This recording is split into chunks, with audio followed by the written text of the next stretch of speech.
Indian contract act में we are going to do about the kinds of contract, कौन कौन से तरीके के कॉन्ट्रैक्ट हमें अवेलेबल होते हैं।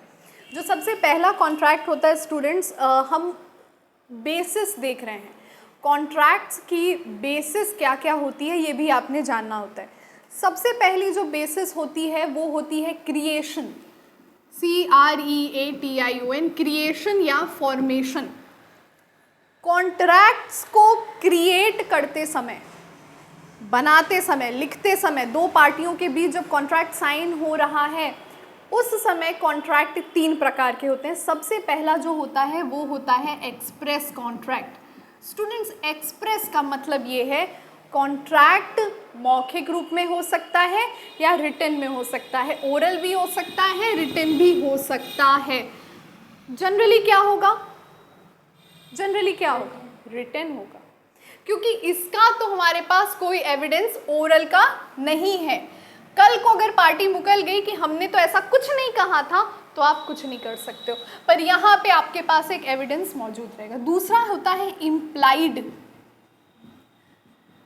मान लीजिए रुस्तमपुर से एक ऑटो आ रही है और आप अगर उस ऑटो में बोले भैया आगे जा रहे हो, बोला हाँ, बैठ गए, तुमने ये भी नहीं बोला कि मेरे को आज़ाद चौक उतरना है कि मंदिर पे उतरना है, ठीक है, तो ये बात जाहिर है ना कि तुम उस ऑटो वाले को किराया दोगे।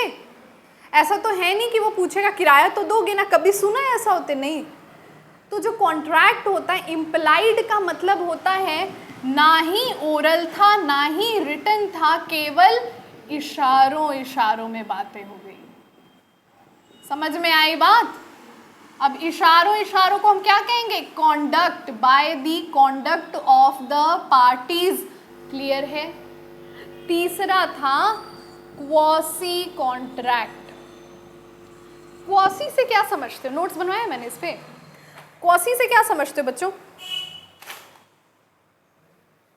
देखो, क्वॉसी कॉन्ट्रैक्ट का मतलब है ये ना ओरल है ना रिटन है ना किसी के बिहेवियर से ना किसी के बिहेवियर से ये आया, ये आउट ऑफ नेचुरल ऑब्लिगेशंस आ गया। मतलब नेचुरल ऑब्लिगेशंस का क्या मतलब है? मान लो आप सड़क पे जा रहे हो और आपको किसी का गिरा हुआ वॉलेट दिखा। तुमने देखा वॉलेट में पैसे तो नहीं थे, मैं इसलिए बोली पैसे नहीं थे क्योंकि पैसे रहते तो बोलोगे मैम रख नहीं लिए होते। पैसे नहीं थे, पर व्यक्ति का आधार कार्ड था, पैन कार्ड था और उसके माँ बाप की पासपोर्ट साइज़ की फ़ोटो थी। तुम्हें रियलाइज़ हुआ कि भाई ये पैसे से कई ज़्यादा इंपॉर्टेंट है। अगर किसी का आधार कार्ड, पैन कार्ड गुम जाता है तो बहुत, ATM कार्ड भी था तो वो इंसान बड़ा परेशान होता। तो you being a finder of goods, तुम्हारी ये रिस्पॉन्सिबिलिटी बन जाती है कि तुम उस गुड्स का ड्यू केयर करो और उस गुड्स का, अगर तुम्हें मान लो अगर मैंने बोला वोटर कार्ड है, नाम से पहचान गए, नंबर भी कुछ मिल गया, तुमने कॉल करके बोल दिया भाई साहब आपका वॉलेट इधर गिरा मिला है, आप आके ले लो इस जगह पे, पर लेट से कुछ पहचान का तुम्हें नहीं मिला पर कुछ इंपॉर्टेंट डॉक्यूमेंट्स ही मिल गए या पैसा ही मिल गया, तो कानून तुमको बाय डिफ़ॉल्ट एक ऑनेस्ट व्यक्ति मानते हुए कहता है कि ये भी एक कॉन्ट्रैक्ट है, ये क्वॉसी कॉन्ट्रैक्ट है। यू बीइंग अ ह्यूमन, ये कॉन्ट्रैक्ट एग्जिस्टेंस में आ गया कि अब तुम्हारी जिम्मेदारी है, तुम्हारा कंसीडरेशन है उस व्यक्ति को वो बटुआ लौटा देने का। क्लियर है बात? नेक्स्ट देखिए स्टूडेंट्स, ये तो बात हो गई क्रिएशन पे। जो दूसरा है वो है परफॉर्मेंस पे या एग्जीक्यूशन पे। परफॉर्मेंस या एग्जीक्यूशन का क्या मतलब होता है, ध्यान दो।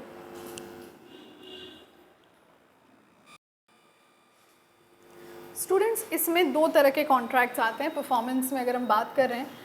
एक होता है एग्जीक्यूटेड कॉन्ट्रैक्ट और एक होता है एग्जीक्यूटरी कॉन्ट्रैक्ट।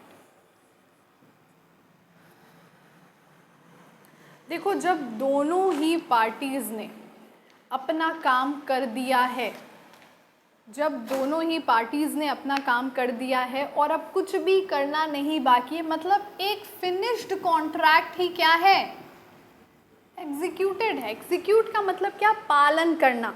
एग्जीक्यूट के बहुत मीनिंग है। पुराने ज़माने में एग्जीक्यूशन का मतलब होता था चौराहे पे किसी का सर काटना, ये मतलब होता था। फिलहाल हम एग्जीक्यूटेड, जो यहाँ पे एग्जीक्यूटिव का मतलब होता है जो किसी एक एसोसिएशन के एम्प्लॉयज़ के काम की परफॉर्मेंस की जांच करता है।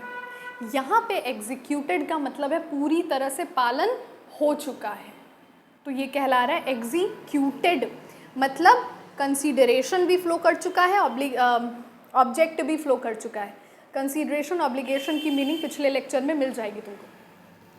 एग्जीक्यूटरी की अगर हम बात कर रहे हैं, there is something remaining to be done.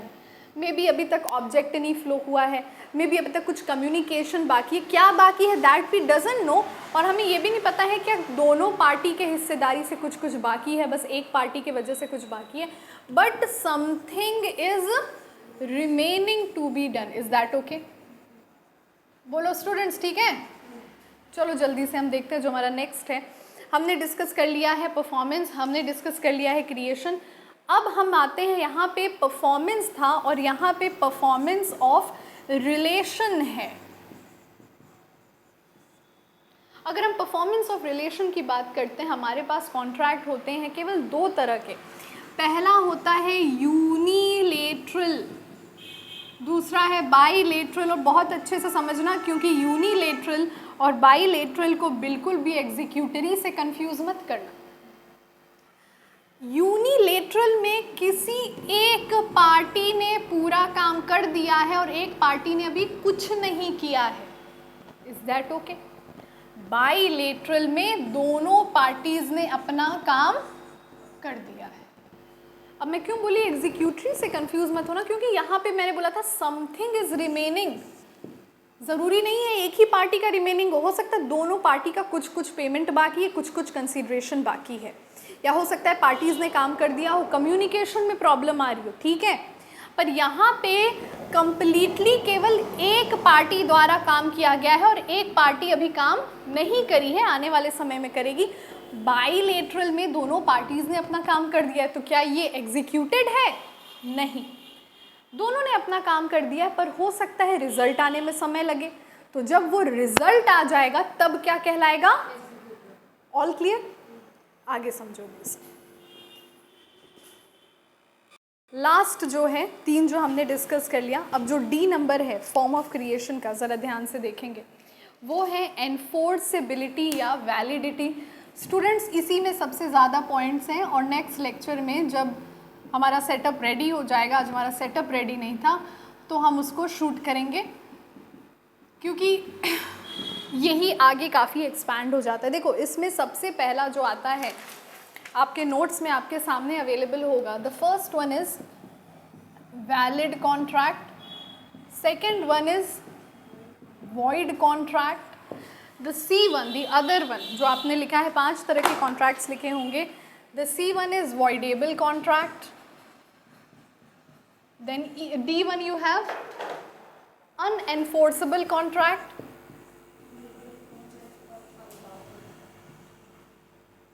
and the last one is illegal contract. इतना समझ लो, हमारा 3rd लेक्चर कंप्लीट हो जाएगा। सबसे पहला है वैलिड। मैंने लेक्चर शूट किया हुआ है, इसकी प्लेलिस्ट में आपको मिलेगा essential elements of a valid contract. जिस भी कॉन्ट्रैक्ट में सारे एलिमेंट्स मौजूद हैं वो क्या है? Valid contract, which means every contract, every general contract is a valid contract. 2 parties हैं, लॉफुल ऑब्जेक्ट है, लॉफुल कंसीडरेशन है, it is a valid contract. Void का मतलब होता है शून्य। अगर कोई कॉन्ट्रैक्ट शून्य हो जाता है, मतलब मान लो यूक्रेन और रशिया के 2 व्यापारी हैं, बिजनेस करते हैं। वॉर से पहले रशियन सरकार ने बोला कि यूक्रेन से बिजनेस करने वाले हर व्यक्ति को मैं मना कर रहा हूँ, आज से यूक्रेन से व्यापार विल अमाउंट टू वॉइड। मतलब अभी तक वो चीज़ लीगल थी, पर अब किसी टेक्निकल या पॉलिटिकल प्रॉब्लम की वजह से वो चीज़ क्या हो गई? इलीगल या वॉइड। इलीगल भी नहीं, वॉइड हो गई, शून्य हो गई, तो वो क्या? व्यर्थ हो गई। मैच जो होता है ना, वॉइड हो जाता है। जब भी उधर से बारिश होने लगती है, नहीं हो पाता, रद्द कर दिया जाता है, तो कॉन्ट्रैक्ट भी रद्द कर दिए गए, वॉइड। अब ऐसे में अगर किसी का पैसा फंसा है तो वो फंसा रह जाएगा। क्लियर है? वॉइडेबल ये सबसे बड़ा टॉपिक बनेगा हमारे 5th-6th लेक्चर में। 2 पार्टीज की रजामंदी चाहिए, फ्री कॉन्सेंट था एसेंशियल एलिमेंट। अगर किसी एक पार्टी की कंसेंट, कोअर्शन यानी उत्पीड़न, अनड्यू इन्फ्लुएंस मतलब गलत तरह का प्रभाव, मिस रिप्रेजेंटेशन, फ्रॉड या मिस्टेक से प्राप्त किया गया है, मतलब नॉर्मल सर्कमस्टेंसेस में वो व्यक्ति हाँ नहीं बोलता, हाँ बोलने का दबाव डाला गया है किसी भी तरह से, ये जो 5 तरीके मैंने बताए, तो उस व्यक्ति के हिम्मत पे भी और उस व्यक्ति के इच्छा शक्ति पे डिपेंड करता है कि अगर वो कंप्लेन करता है पुलिस में तब तो ये वॉइड हो जाएगा, वरना ये कॉन्ट्रैक्ट भी चलता रहेगा। तो तुम बोलोगे मैम तब तो ये इलीगल हो गया ना, किसी के साथ गलत हुआ? ज़रूरी नहीं है। क्यों ज़रूरी नहीं है? जब हम ये 5 पॉइंट डिस्कस करेंगे तब बताएंगे। फिलहाल वॉइडेबल का मतलब समझो, एक पार्टी के डिसीजन पर ही वॉइड हो सकती है। वॉइड एबल, वॉइड होने के एबल, इज दैट ओके? अंतिम है अनएनफोर्सेबल। कानून, टेक्निकल प्रॉब्लम आ गई, कानून ने मना कर दिया, वॉइड नहीं है। तुम्हारा अगर कोई लॉस है, पैसा फंसा है, वो निकलवा देंगे कानून, उसमें कोई दिक्कत नहीं, आगे से ये काम नहीं होना चाहिए। और अंतिम इलीगल, किसी का किडनैपिंग, किसी का एक्सटॉर्शन, किसी का मर्डर, ये क्या है? इलीगल है। With that being said students, आज का लेक्चर हुआ ओवर।